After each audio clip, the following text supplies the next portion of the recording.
Bueno, muy bien, entonces, hermanos, la primera reunión que se hizo en Casa de Victoria, tuve la oportunidad de hablar un tema que nos compete a la Iglesia del Señor, nos compete a todos, los hijos de Dios, a los cristianos, que es la inmadurez espiritual. No sé si recordarán, los que estuvieron presentes, vi que estaban tomando nota la mayoría, y bueno, si no han escuchado la primera parte, tienen la posibilidad de hacerlo por medio del canal de YouTube de la Iglesia. Sí podemos hacer un breve repaso, así muy superficialmente, de algunas ideas que desarrollamos esa tarde para luego pasar a la segunda parte, ¿no? Vimos que allí en 1 Corintios capítulo 3, allí versículo 1 y los subsiguientes, Pablo llama a los corintios niños en la vida cristiana, en la vida espiritual, porque dice que aún no eran espiritualmente saludables y maduros, ¿no? Dice, vemos en las Escrituras que la prueba de esto, de la inmadurez de los corintios, era que se peleaban como niños entre ellos, permitiendo que así las divisiones y las distintas problemáticas los distrajeran. Veíamos que el inmaduro espiritual es lo mismo que el carnal, ¿no? Que muchas veces decimos, ese hermano es carnal.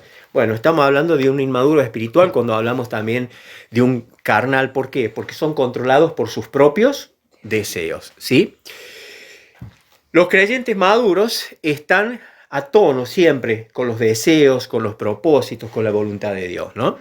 Muchas veces no entendemos distintas situaciones, muchas veces no estamos de acuerdo con distintas situaciones que nos acontecen, pero el cristiano maduro, si sabe que permite situaciones determinadas en nuestra vida, esa es la voluntad de Dios y se pone en sintonía con el Señor. Nos hacíamos una pregunta, que qué influencia ejercen nuestros propios deseos en nosotros, ¿no? Si realmente los deseos carnales ejercen en nuestra vida o la voluntad de Dios es la que ejerce en nuestra vida. Hermanos, nuestra meta debe ser permitir que los deseos de Dios sean nuestros deseos, ¿no? Veíamos que ser controlados por nuestros propios deseos impedirá nuestro crecimiento. Vamos a estar siempre estancados.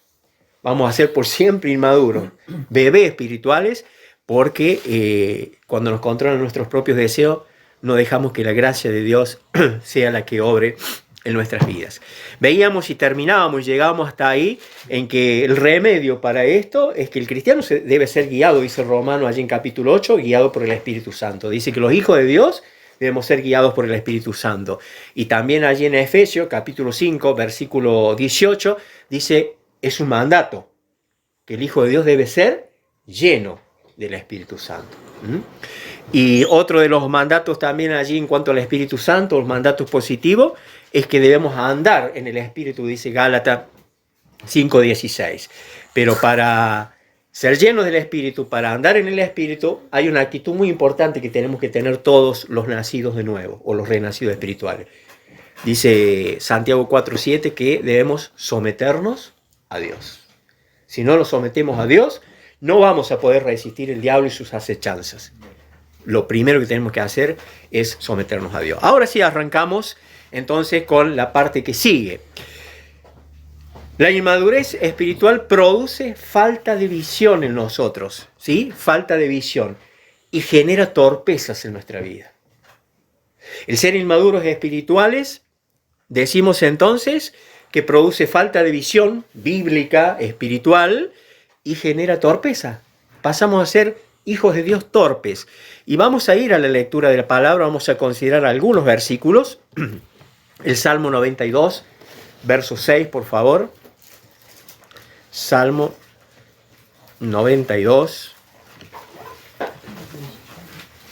verso 6. Le voy a pedir a algún hermano que me lea en la Reina Valera 60. Salmo 92, 6. El hombre necio no sabe y el insensato no entiende esto. Y en la Nueva Traducción Viviente dice, solo un simplón no sabría y un necio no entendería. Y el verso 7 dice, aunque los malvados broten como maleza y los malhechores florezcan, serán destruidos para siempre. Me gusta más la Reina Valera. ¿Me lo lee nuevamente, por favor? El hombre necio no sabe y el insensato no entiende esto. Nos volvemos necios, nos volvemos insensatos. Y hemos visto y hemos explicado alguna vez que la palabra necio se traduce, entre otras palabras, como tonto. Como tonto. Somos insensatos realmente cuando nos dejamos guiar, cuando nos dejamos que sean nuestras emociones, nuestros sentimientos, nuestra carnalidad la que guíe nuestra vida espiritual. Actuamos con insensatez. Actuamos como fatuos. Isaías 44, 19, por favor. Isaías, capítulo 44, verso 19.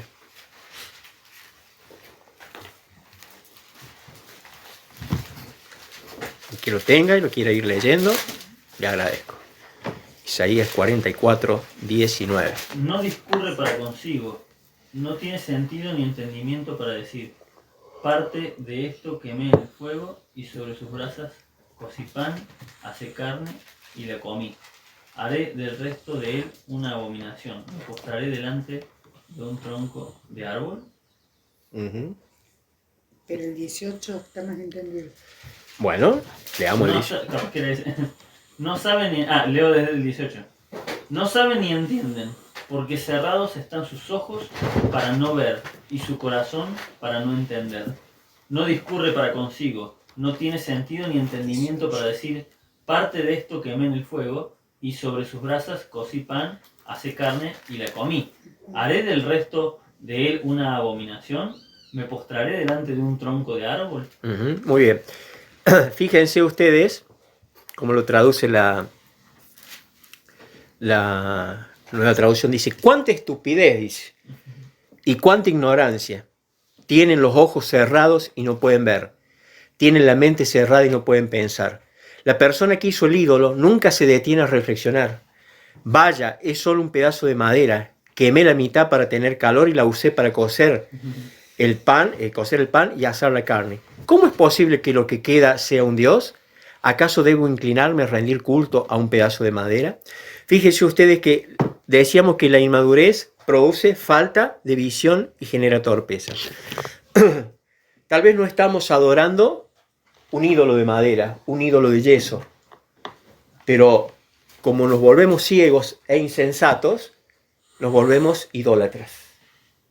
Idólatras a nuestro raciocinio, idólatras a nuestras propias opiniones, idólatras a nuestras tradiciones familiares, idólatras a nuestros gustos personales, ¿sí? Y no dejamos que sea la autoridad absoluta de la palabra de Dios la que rija nuestras vidas.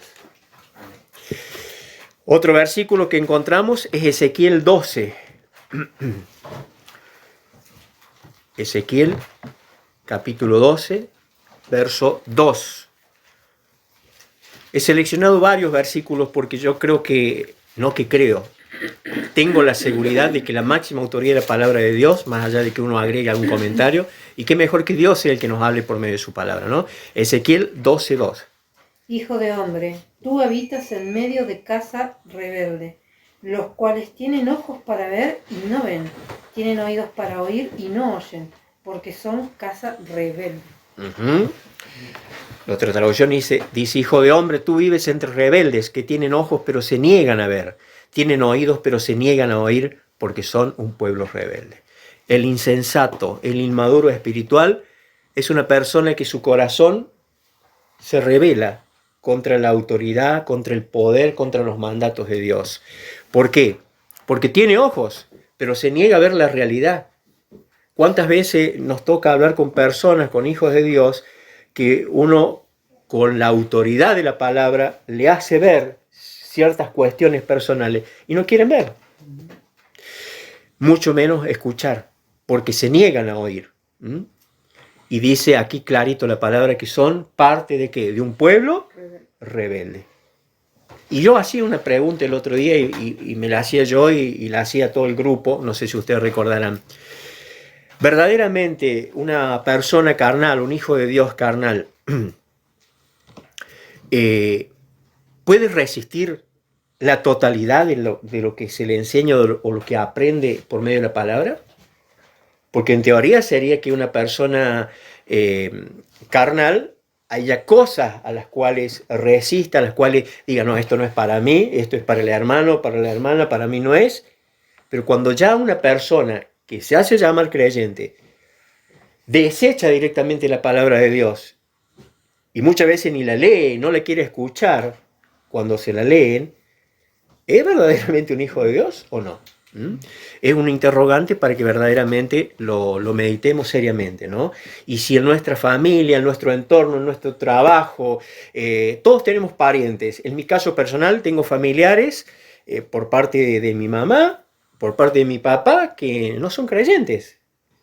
Y bueno, entonces vos ves el comportamiento, las actitudes de ellos, ¿no? Y cuando vos hablas con personas que muchas veces se identifican como creyentes, pero yo veo que tienen el comportamiento, la actitud que tiene, por ejemplo, un ser querido mío, un hermano, un primo, y vos decís, va a la iglesia, o a una iglesia, o confiesa ser creyente, pero tiene la misma actitud que una persona que aún no ha entregado su vida a Cristo, ¿no?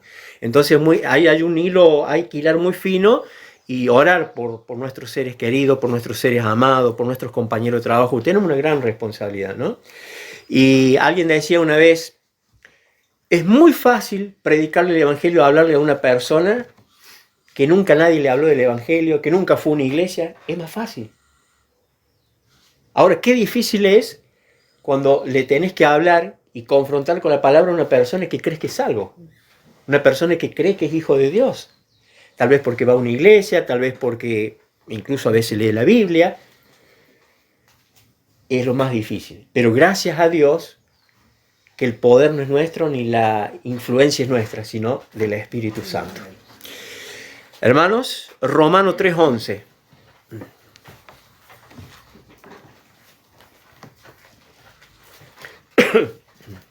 A Romanos 3:11. Son palabras letales estas, ¿eh? ¿Quién lo lee? No hay quien entienda, no hay quien busque a Dios. Muchas gracias. Allí el verso 12 menciona un fragmento de Isaías donde dice, todos se desviaron, a una se hicieron inútiles, ¿no? No hay quien haga lo bueno. Es parte de la naturaleza nuestra, de nuestra naturaleza carnal.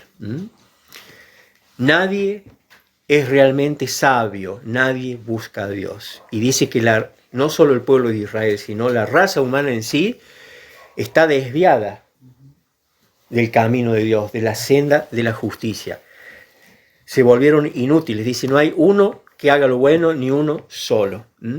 Solo cuando una persona se arrepiente de sus pecados, cree en el Señor Jesucristo, recibe al Señor en su vida como Salvador y Señor, por medio del arrepentimiento y la fe, es cuando una persona nace de nuevo, pasa, sabemos, de pecado a pertenecer al reino de Dios, de las tinieblas a la luz, y allí es cuando el Espíritu Santo comienza a trabajar en esa persona.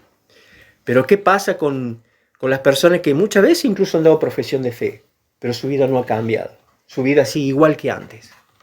¿Qué es lo que ha sucedido? Verdaderamente volvemos a poner énfasis en este detalle. ¿Verdaderamente esas personas serán salvas? ¿Serán cristianos carnales? Yo creo que hay una gran diferencia. El cristiano carnal o inmaduro espiritual es la persona que asiste a la iglesia, es la persona que estudia la Biblia, es la persona que asiste a las reuniones, es la persona que predica el evangelio, ¿sí? Pero tiene determinadas facetas de su vida, las cuales no se ajustan a la palabra, y se niega a obedecer, se niega a cambiar. En cambio, la persona que dice que es cristiano, pero que él cree en Dios a su manera y no asiste a la iglesia, no lee la Biblia, yo creo que hay una diferencia ahí abismal de una persona salva y que es carnal o inmadura espiritual y de una persona que no es salva. ¿Puede ser? Muy bien. Y vamos con Hebreos 5:11.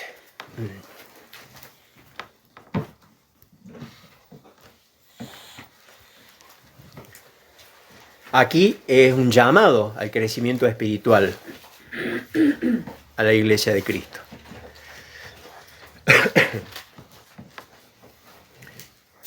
¿Alguien que no haya leído y quiere leer? Adelante nomás. Acerca de esto tenemos mucho que decir y difícil de explicar, por cuanto os habéis hecho tardos para oír. Uh-huh. Y el 12 dice, porque debiendo ya ser ya maestros, después de tanto tiempo, tenéis necesidad de que se os vuelva a enseñar cuáles son los primeros rudimentos, o sea, las bases, ¿no?, de las palabras de Dios.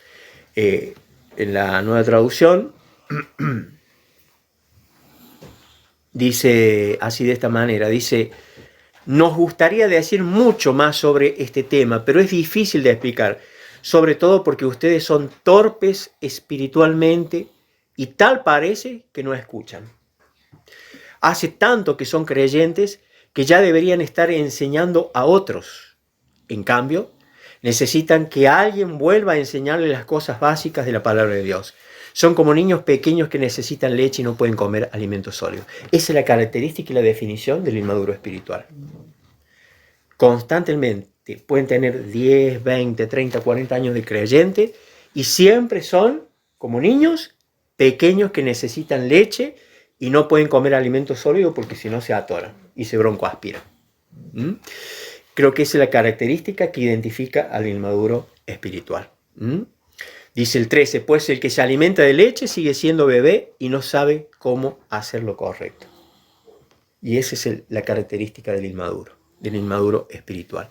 Hasta allí nomás vamos a llegar con la meditación de estos versículos, hermanos. Que el Señor nos ayude a examinarnos, por supuesto, nosotros, porque siempre tenemos algo que cambiar, algo que corregir, algo que dejar que Dios trabaje en nosotros. Siempre tenemos algo. La perfección sabemos que la vamos a lograr cuando estemos en la presencia del Señor. Aquí estamos siendo entrenados, diría alguien, estamos aprendiendo cada día, estamos prosiguiendo cada día hacia la meta, con el deseo y la disposición en nuestro corazón de dejar que Dios siga haciendo esa obra que un día comenzó en nosotros y que Él promete que la va a terminar, que la va a concluir. Cada día tenemos que tener esa prioridad de poner al Señor en primer lugar y escuchar su voz y obedecerle, para que no seamos tan solamente oidores, sino hacedores de su palabra. Termino con un versículo que está en Primera de Pedro, si no me falla la memoria, capítulo 2, versículo 21.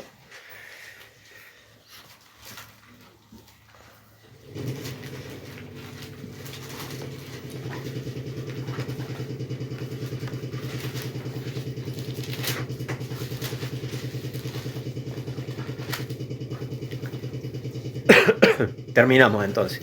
Primera de Pedro 2, 21. Pues para esto fuisteis llamados, porque también Cristo padeció por nosotros, dejándonos ejemplo para que sigáis sus pisadas. Y continúa, ¿no?, describiendo el verso 22, el cual no hizo pecado, ni se halló engaño en su boca, y sigue el relato, ¿no? Sabemos que el Señor nunca pecó. Hermanos, como hijos de Dios, debemos seguir las pisadas del Señor Jesucristo. El Señor se caracterizó por su amor, por su misericordia, por su entrega desmedida, desinteresada, porque eso es el amor ágape. Es el que lo da todo sin esperar nada a cambio. Y el modelo a seguir nuestro es el Señor Jesucristo. Que el Señor nos ayude a ser fieles imitadores de Él. El Señor les bendiga. Amén. Oramos. ¿Quieres orar? Bueno. Padre eterno, continuamos, Señor, en tu presencia. Gracias, Señor. Y gracias por estos versículos leídos, estos versículos explicados, estos versículos comentados, Señor, y todos desembocamos, Señor, en un mismo punto, por una misma calle. Que tú eres, Señor, el el centro de nuestra atención. Sí, Señor. Que tú eres, Señor, esa calle, ese sendero por el cual debemos transitar. Que tú nos ayudes, Señor, a no ser inmaduros. Amén. Tú nos has dado, Señor, nos has puesto también desde el día que te hemos conocido un nuevo pensamiento en nuestras vidas, que es tu pensamiento, Señor, y el nuestro ya dejó de ser. Por eso, Señor, te pedimos que en esta tarde tomemos conciencia de cómo estamos viviendo para ti. Tomemos conciencia, Señor, de lo que nos está rodeando a cada uno de nosotros. Tomemos conciencia si está bien, si está mal, y si estamos viviendo, Señor, de acuerdo a tu voluntad. Que cada uno, Señor, de nosotros podamos apartar lo que no conviene y abrazarnos a tu eterno amor, el cual tú nos diste, Señor, por gracia y por regalo.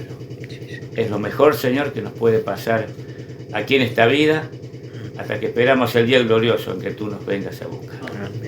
Señor, que podamos amarte, ser sinceros delante de ti, leer tu palabra, dejar, Señor, ya esa leche que bebíamos como niños y hacernos, Señor, y asirnos de tu palabra para poder crecer y alimentarnos, Señor, con comida sólida. Ayúdanos, Señor, a no ser insensatos delante de tu presencia. Que nos podamos, Señor, cada uno de nosotros examinar. Que nos podamos poner, Señor, cada uno delante del espejo que es tu palabra para cada uno de nosotros. Y podamos decir y resolver. Esto me conviene, esto no me conviene. Que tú nos hables, Señor, a cada uno de nosotros. Que tu Espíritu siga obrando, Señor, en nuestras vidas. Y que seamos y vivamos como verdaderos hijos tuyos. Amén. Que así sea, Señor, el sentir de cada uno de los que estamos aquí y de tu pueblo, Señor, también en toda la redondez de la tierra. Amamos y creemos en un mismo Dios, en aquel que murió por nosotros. Que tu nombre, Señor, en esta tarde sea bendecido y engrandecido en cada uno de nuestros corazones. En el nombre del Señor Jesús. Amén. Amén. Muy bien.